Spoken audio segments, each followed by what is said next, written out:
É hora de política aqui no meio-dia. Vamos ver quais são os destaques de Paulo Roberto hoje. Boa tarde, Paulo. Alô, Roberta, boa tarde, meus amigos. Muita gente reclama no Brasil de hoje do que se chama de judicialização de tudo. Ou seja, qualquer que seja a questão, o pessoal corre para o Poder Judiciário. Corre em busca de um juiz, corre em busca de um desembargador e muitas vezes em busca de um ministro. E isso ocorre também com os nossos políticos, com a maioria deles. Os congressistas não se entendem, os deputados federais e os senadores não se entendem, discutem o assunto e não chega-se a um denominador comum, vão à votação muitas vezes e quem perde aquela votação corre, atravessa a Praça dos Três Poderes, vai até o Supremo Tribunal Federal pedir que os senhores ministros resolvam aquela questão que diz respeito somente ao poder legislativo. Ou seja, muitos políticos têm culpa da judicialização de muita coisa no país, inclusive de questões que só dizem respeito ao poder legislativo. Pois bem, agora mesmo, alguns parlamentares foram ao Supremo para resolver a questão do fundão. Ora, se houve votação, se é um assunto que diz respeito ao legislativo, por que pedir que os ministros resolvam essa questão? Mais uma vez, os parlamentares provam que não estão exercendo o seu poder e que jogam tudo nas costas do poder judiciário.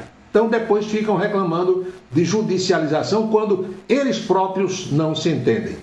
Por falar em fundão, o presidente da República, Jair Bolsonaro, disse ontem que não deve sancionar conforme foi votado.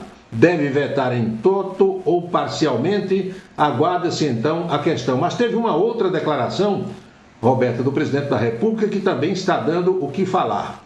Ele questiona, como sabe, se é a urna eletrônica e ontem usou uma frase, uma sentença meio que enigmática, mas também meio que embaraçosa para muita gente. O que foi que disse Bolsonaro?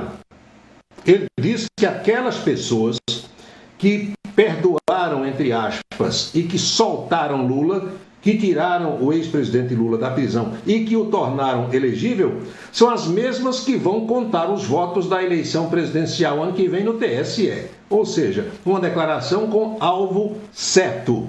Isso também dá muito o que falar.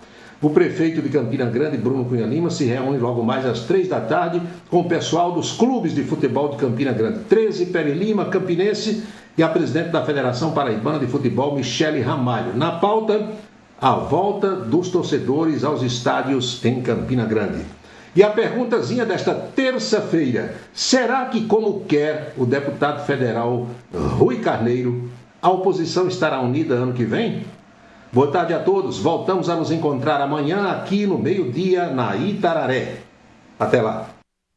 E o Ideia Livre de hoje recebe no centro do debate o advogado e professor de Direito da UEPB, Arrisson Targino.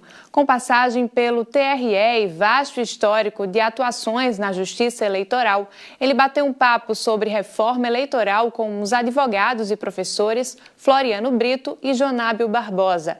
O programa é apresentado por Arimatea Souza e vai ao ar às 10 da noite, logo após o Jornal da Cultura.